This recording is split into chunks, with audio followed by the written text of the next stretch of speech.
আমার বুবু একজন সুন্দরী এবং চরিত্রবান ছিলেন। আমার বুবু আমার লেখাপড়ার খরচ জোগাড় করার জন্য একটা বড় মালিকের বাসায় কাজ করতেন। একদিন মালিক বুবুকে ফ্রিজে রাখা খাবার খাওয়ালেন বুবুর অনিচ্ছায়। তারপর বুবু জ্ঞান হারিয়ে ফেলে। অজ্ঞান অবস্থায় মালিক বুবুর সাথে। বাকি ঘটনাটি গল্পতেই বলছি। আমার বুবুর যখন বিয়ে হয়ে যায় আমি তখন ক্লাস 9-এ পড়ি।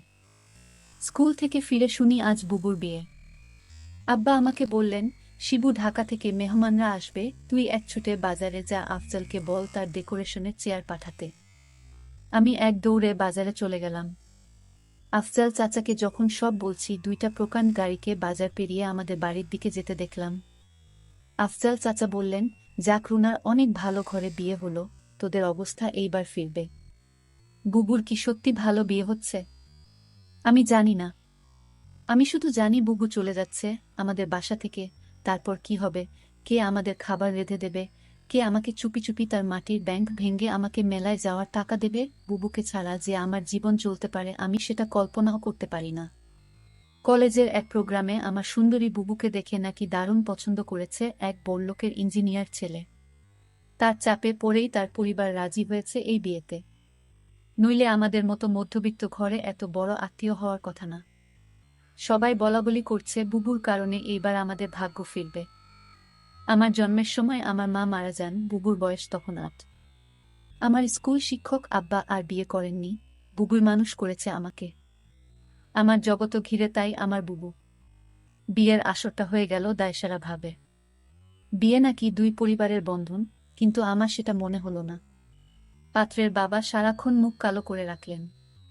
পাত্রের ছোট মামা আমাদের ঘর বাড়ি উঠান ঘুরে ঘুরে দেখলেন, মাঝে মাঝে নাক সিটকালেন, আমাকে ডেকে বললেন, তুমি কোনো ক্লাসে পড়ো? আমি কিছু বলার আগেই কেউ একজন বলল, শিবু পাইলট স্কুলে পড়ে, ফার্স্ট বয়, 5-এ বৃত্তি পেয়েছে, ক্লাস 9-এও পেয়েছে। আমার লজ্জা লাগলো, কিন্তু ছোট মামা শুধু একটু নাক সিটকালেন। সেদিন গাড়িতে ওঠার আগে বুবু যখন আমাকে জড়িয়ে ধরে নিঃশব্দে কাঁদছিল তখনও আমার কষ্ট লাগছিল। 3 দিন পর নতুন জামাইয়ের বউ নিয়ে নাইওর আসা কথা। আব্বা পাড়া প্রতিবেশীদের নিয়ে রান্নাবান্নার আয়োজন করলেন। একটা গাড়ি ভাড়া করে নতুন জামাইকে আনতে পাঠালেন, গাড়ি ফেরত এলো। নতুন জামাই আসতে পারবে না, তার কোনো জরুরি কাজ পড়ে গেছে, পরে সময় করে আসবে। বুবু আসলো আরও মাস 3 পর।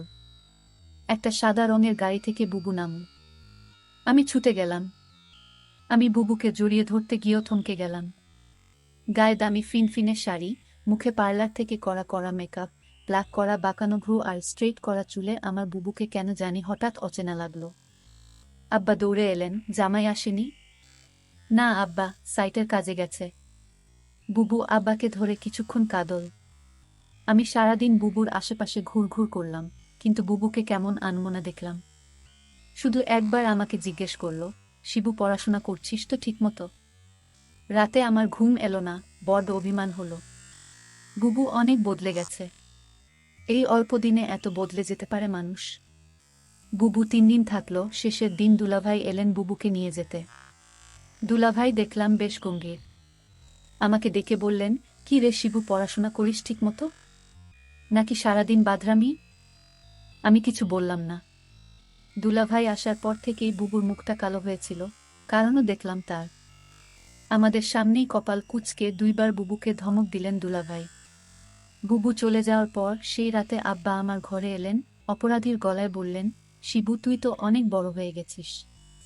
বলতো তো আমি কি কোনো ভুল করলাম? আমি হয়তো সত্যি বড় হয়ে গেছি। মনের কথা চেপে বললাম, কেন সেটা বলছেন? বুবু অনেক ভালো আছে। কিন্তু আমি ঠিক জানি আমার বুবু ভালো নেই। বুবুর হাতে কালশিটে দাগ দেখেছি। আমার হাসি খুশি বুবু কেমন গুটিয়ে গেছে মাত্র 3 মাসে। এর ঠিক 1 বছরের মাথায় আব্বাজান মারা গেলেন। আমি একা হয়ে গেলাম। পাড়া প্রতিবেশীরা বুবু দুলাভাইকে চেপে ধরলেন আমাকে নিয়ে যাওয়ার জন্য। বুবু উৎকণ্ঠা নিয়ে দুলাভাইয়ের মুখের দিকে তাকাল। দুলাভাই কিছুক্ষণ ভেবে বললেন, শিবু চলুক, কাজে লাগবে অনেক। কাজেই আমি আমার বইখাতা নিয়ে বুবুর বাসায় উঠলাম। দুলাভাইয়ের পোস্টিং তখন আমাদের গ্রামের কাছেরই শহরে। ছোট ছিমছাম 2 রুমের বাসা। আমি 1 রুম ভাগে পেলাম। শহরের একটা স্কুলে ভর্তি হলাম। দুলাভাই চাকরির পাশাপাশি কন্ট্রাক্টরির ব্যবসা করতেন। একদিন আমাকে বললেন তার সাইটে গিয়ে কাজ তদারকি করতে। আমার স্কুলের ক্লাস মিস হতে লাগলো। আমি বইখাতা নিয়ে কাজের সাইটে চলে যেতাম।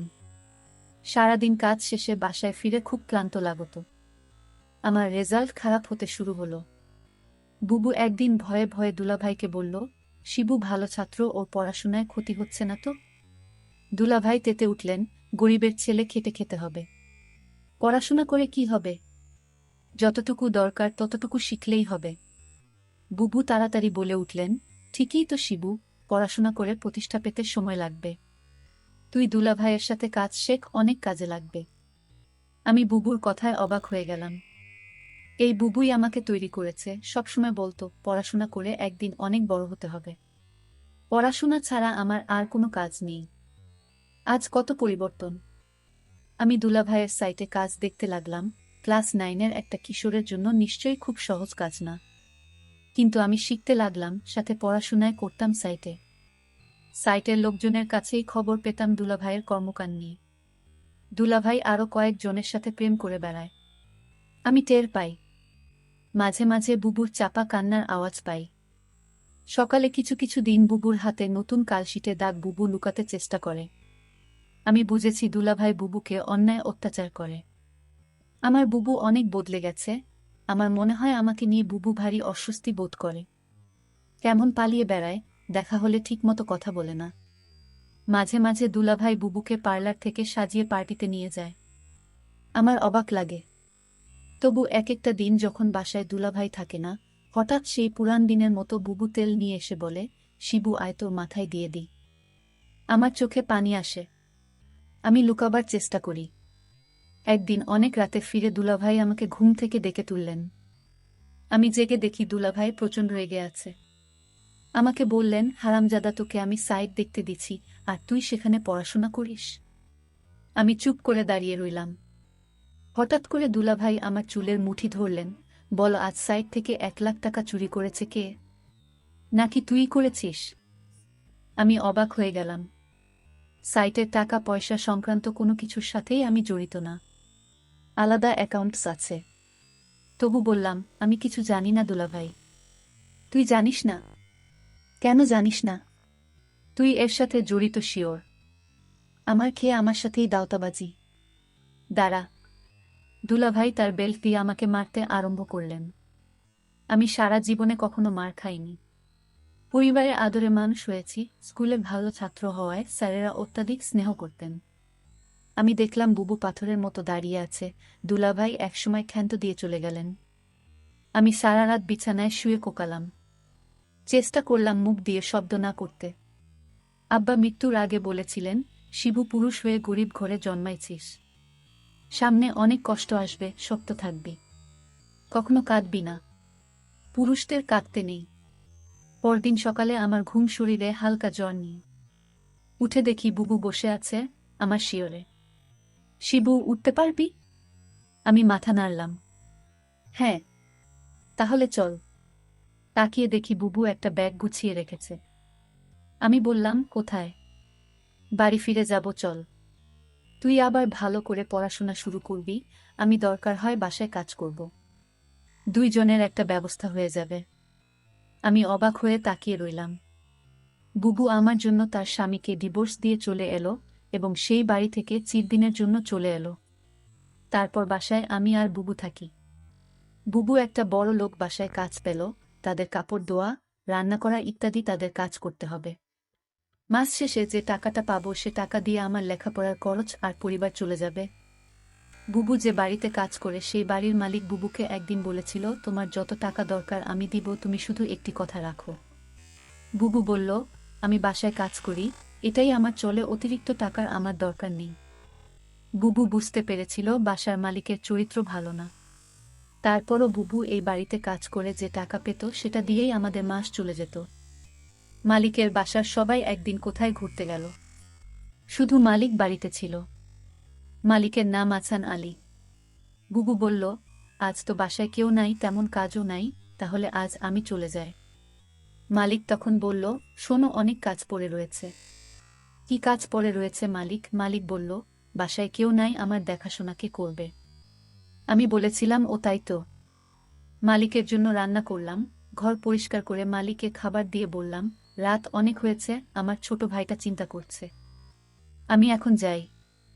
মালিক ধমক দিয়ে বলল, এই মেয়ে, তুমি এই বাড়ির চাকরানী। মালিক যখন আদেশ করবে তখন তুমি এই বাড়ি থেকে যাবে। তার আগ পর্যন্ত এখান থেকে এক পাও লড়বে না। আমি তখন নিশ্চুপ হয়ে দাঁড়িয়ে রইলাম। আমার মুখ দিয়ে কোনো কথা বের হলো না। হঠাৎ মালিক বলল দরদ কণ্ঠে, মারে, আমার তো ছেলে মেয়ে আছে, তোর কষ্ট আমি বুঝি। তুই তোর মাকে হারালি, বাবাকে হারালি, নিজের স্বামীকে হারালি, এখন ভাইটাকে লেখাপড়া শিখিয়ে মানুষ করার জন্য তুই পরিশ্রম করছিস। আমি মালিকের হঠাৎ এরকম ভালো কথা শুনে আমি কিছুটা অবাক হলাম, কিন্তু সে মুখে যা বলছে চেহারায় তা প্রকাশ পায় না। আমাকে বলল, আমার স্ত্রী, ছেলে মেয়ে তারা 2 দিনের জন্য ট্যুরে গেছে। আমি বলেছিলাম, আপনি যাননি কেন? আমার ঘোরাফেরা তেমন একটা ভালো লাগে না। আমি এর আগে বহুবার ঘোরাফেরা করেছি, এখন আর ভালো লাগে না। তুই আমার মেয়ের মতো, ধর তোকে আমি কিছু টাকা দিলাম, তোর ভাইয়ের সামনে পরীক্ষা ভালো মন্দ কিছু খাওয়াইস। আমি বলেছিলাম, আমার টাকা লাগবে না। মালিক তখন আমায় জোর করে টাকাটা হাতে ধরিয়ে দিল, আমি না নিয়ে পারলাম না। মালিক আমার প্রতি হঠাৎ এমন দরদ দেখাচ্ছে কেন? যখন মালিকের ছেলে মেয়ে বাড়িতে ছিল তখন তো তিনি এরকম দরদ দেখায়নি। আমি মালিকের এরকম ভালো ব্যবহার দেখে কিছুটা অবাক হলাম। এরকম কথা বলতে বলতে প্রায় রাত 11টা বেজে গেল। ওইদিকে আমার ভাই আমার জন্য চিন্তা করছিল। আমি মালিককে বলেছিলাম, এখন আমি যাই। সে তখন বলল, না, আজ তুমি যেতে পারবে না, এই বাড়ি তোমার পাহারা দিতে হবে। আমি বলেছিলাম, দেখুন সাহেব, আমার ডিউটি তো সকাল 6টা থেকে সন্ধ্যা 6টা পর্যন্ত। মালিক তখন আমাকে অবাক করে বলল, তাই বলে যদি আমার সমস্যা হলে তুমি দেখবে না? আমি তো তোমারে আমার মেয়ের মতোই দেখি। মালিকের কি উদ্দেশ্য ছিল আমি তা জানি না, তবে এইটুকু বলতে পারি মালিক তেমন ভালো না। তবে আজ আমার সাথে সে খুব ভালো ব্যবহার করল। তবে এর আগে যে আমার সাথে ব্যবহার খারাপ করেছিল তা বলছি না, তবে লোকের মুখে শুনি মালিক ভালো না। কিন্তু আজ মালিক আমাকে কিছুতেই বাড়ি যেতে দিচ্ছে না কেন? আমি সেটা নিয়ে দুশ্চিন্তায় পড়ে গেলাম। এর মধ্যে মালিক বলল, আজ আমি নিজ হাতে খাবার তৈরি করেছি। আমি বললাম, কেন নিজ হাতে আপনি খাবার তৈরি করলেন? খাবার তো আমি রান্না করেছি, তার মধ্যে আপনি আবার রান্না করলেন কেন? আরে না মা, সেই খাবার না, ফ্রিজে আমার স্ত্রী আমার জন্য কিছু ভালো খাবার আলাদা রাখত, সেই খাবার নিয়ে আসলাম। আমি বললাম, ও আচ্ছা। তারপর আমায় বলল, নে মা, আমরা একসাথে আজ খাবার খাই, পেটে বড্ড খিদে পেয়েছে। আমি বললাম, আপনি খান, আমি বরং রান্না করা খাবার খাই। মালিক তখন আমার সাথে বায়না করে বলল, দেখো, তুমি যদি আজ আমার দেয়া খাবার না খাও তাহলে বুঝবো তুমি শুধু টাকাকে ভালোবাসো, এ বাড়ির মানুষদের ভালোবাসো না। আমি তার কথায় কিছুটা অবাক হলাম। মালিক বলল, ঠিক আছে, তুমি খাবারটা খেয়ে বাসায় চলে যাও, তোমাকে ছুটি দিয়ে দিব। আমি তখন খুশি হলাম। বাবার বয়সী একজন মানুষ আমাকে এত করে বলছে ফ্রিজে রাখা ভালো খাবার খেতে। যাই হোক, আমি শেষ পর্যন্ত হেরে গেলাম। আমি খাবারটা খেলাম, আর ফ্রিজে রাখা খাবারটা খাওয়ার জন্য রাজি হলাম তার একটাই কারণ, মালিক বলেছিল আমায় ছুটি দিয়ে দিবে খাবারটা খেলে। আর তাই আমি ফ্রিজে রাখা খাবার খেলাম। খাবারটা ভালোই লাগলো, দামি খাবারের আগে আমি এমন খাবার কখনো খাইনি। আমার খেয়ে ভালোই লাগলো। খাওয়া দাওয়া শেষ করতেই আমি বললাম, মালিক, এবার যাই। এই কথা বলতেই আমি চোখে কিছুটা ঝাপসা দেখতে পেলাম। আমার চোখ অন্ধকার হয়ে আসতে লাগলো। আমি বেহুশ হয়ে মাথা ঘুরে পড়ে গেলাম। তারপর কি হয়েছিল তা আমি বলতে পারবো না। আমার পরের দিন দুপুরে জ্ঞান ফিরে। আমি জেগে দেখি আমি হাসপাতালে কেবিনে শুয়ে আছি। আমার ছোট ভাইটা বলল, বুবু, তোমার কি হয়েছিল? আমি আমার ছোট ভাইকে জিজ্ঞেস করলাম, আমি এখানে কিভাবে এলাম? ছোট ভাই আমাকে বলল, বুবু, আমি তোমার জন্য অপেক্ষা করতে করতে কখন ঘুমিয়ে পড়লাম। আমি বলতে পারলাম না, কিন্তু আমার সকাল সকাল ঘুম ভাঙার পর আমি তোমার রুমে গিয়ে দেখি তুমি বাসায় ফিরোনি। আমি তখন দৌড়ে তুমি যে বাড়িতে কাজ করো সেই বাড়িতে গেলাম। গিয়ে দেখি তুমি মালিকের ঘরে অজ্ঞান অবস্থায় শুয়ে আছো। তারপর মালিককে আমি জিজ্ঞেস করলাম, আমার বুবুর কি হয়েছে? সে বলল, ঘুমিয়ে আছে, কি আর হবে। তবে তোমার বুবুর মনে হয় প্রেশার কম হয়ে গেছে, তাই ক্লান্ত হয়ে শুয়ে আছে। আমি বলি কি, তোমার বুবুকে হাসপাতালে নিয়ে একটা সেলাইন দাও, তাহলেই সব ঠিক হয়ে যাবে। টাকা যা লাগে আমি দিয়ে দিচ্ছি। তখন মালিক আমাকে 5,000 টাকা দিয়ে বলল, যাও তোমার বুবুকে হাসপাতালে নিয়ে যাও। আমি তোমাকে হাসপাতাল নিয়ে আসার পর ডাক্তাররা বলল পরীক্ষা করতে হবে। ডক্টর বলল তোমার প্রেশার কমে যায়নি, তোমাকে খাবারের সাথে কিছু মিশিয়ে তোমাকে অজ্ঞান করা হয়েছে। তারপর ডাক্তার বলল মেয়েটি তোমার কি হয়?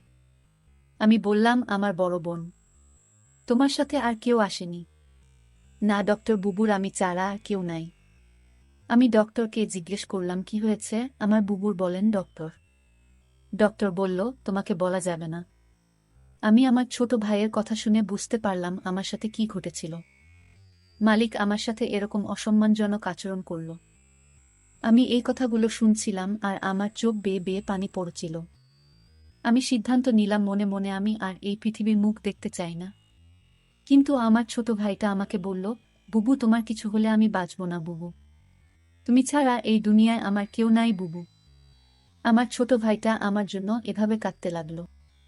ছোট ভাইটা বলতে লাগলো, বুবু আমি আর লেখাপড়া করব না। আজ থেকে আমি কাজ করব। তোমাকে আর কাজ করতে দিব না। তুমি শুধু ঘরে বসে থাকবা। আর তোমাকে আমি যেভাবেই হোক তোমাকে ভালো ছেলে দেখে তোমাকে বিয়ে দিব। ভাইটার কথা শুনে আমার চোখের পানি ধরে রাখতে পারলাম না। আমি বেঁচে রইলাম আমার ছোট ভাইটার জন্যই। বন্ধুরা, আজকের গল্পটি তোমাদের কাছে কেমন লাগলো তা অবশ্যই কমেন্ট করে জানাবেন। ভালো থাকবেন সবাই, ধন্যবাদ।